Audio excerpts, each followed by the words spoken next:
പാകിസ്ഥാൻ സർക്കാർ 2000 ഭിക്ഷാടകരുടെ പാസ്പോർട്ട് തടഞ്ഞുവെച്ചു എന്ന് മാത്രമല്ല 7 വർഷത്തേക്ക് അത് നിരോധിക്കുകയും ചെയ്തു.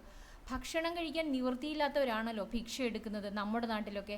അവരെങ്ങനെ വിദേശത്ത് പോകുമെന്ന് നമ്മൾ ചിന്തിക്കും. എന്നാൽ പാകിസ്ഥാനിൽ കാര്യങ്ങൾ അങ്ങനെയല്ല. അവിടെയുള്ളവർ പാസ്പോർട്ട് എടുത്ത് വിദേശത്ത് പോയിട്ടാണ് ഭിക്ഷാടനം നടത്തുന്നത്. പാകിസ്ഥാനിൽ നിന്നുള്ള യാചകർ Dubai, Saudi Arabia, Qatar, Iran, തുർക്കി തുടങ്ങിയ രാജ്യങ്ങളിലേക്ക് തീർത്ഥാടകരുടെ വേഷം ധരിച്ച് ഭിക്ഷാടനം നടത്തുന്നു.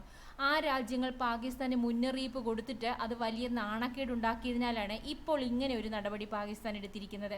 യാചകരെ വിദേശത്തേക്ക് അയക്കുന്ന ഏജന്റുമാർ പാകിസ്ഥാനിൽ പ്രവർത്തിക്കുന്നുണ്ട്. പാകിസ്ഥാനിൽ നിന്നുള്ള യാചകരിൽ ഭൂരിഭാഗവും അറബ് രാജ്യങ്ങളിൽ തീർത്ഥാടകരായി ആരാധനാലയങ്ങൾ സന്ദർശിക്കുന്നു. എന്നിട്ട് അവിടുത്തെ ആരാധനാലയങ്ങൾക്ക് പുറത്ത് ഭിക്ഷ യാചിക്കാൻ തുടങ്ങുന്നു. ദുബായിലും സൗദി അറേബ്യയിലും ഇറാഖിലും പിടിയിലായ ഭിക്ഷാടകരിൽ 90% പേരും പാകിസ്ഥാനിൽ നിന്നുള്ളവരായിരുന്നു.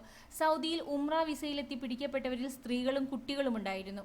പാകിസ്ഥാനിലെ യാചകരെ കൊണ്ട് സൗദിയിലെ ജയിലുകളൊക്കെ നിറഞ്ഞിരിക്കുന്നു എന്നാണ് പറയുന്നത്. പാകിസ്ഥാന്റെ സമ്പദ് വ്യവസ്ഥ തകർച്ചയിലാണ്. സമ്പദ് വ്യവസ്ഥ കൈകാര്യം ചെയ്യുന്നതിൽ പരാജയപ്പെട്ട പാകിസ്ഥാൻ സർക്കാർ തന്നെ സൗദി അറേബ്യ, ചൈന, IMF എന്നിവയിൽ നിന്ന് ഫണ്ടിനായി യാചിക്കുന്നു.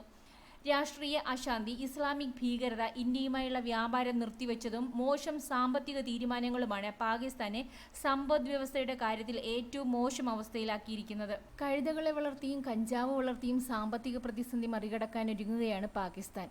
ഈ സാമ്പത്തിക പ്രതിസന്ധിക്കിടയിൽ പോലും പാകിസ്ഥാൻ ഇന്ത്യക്കെതിരായ തീവ്രവാദത്തിന് ധനസഹായം നൽകുന്നത് തുടരുകയും ചെയ്യുന്നു.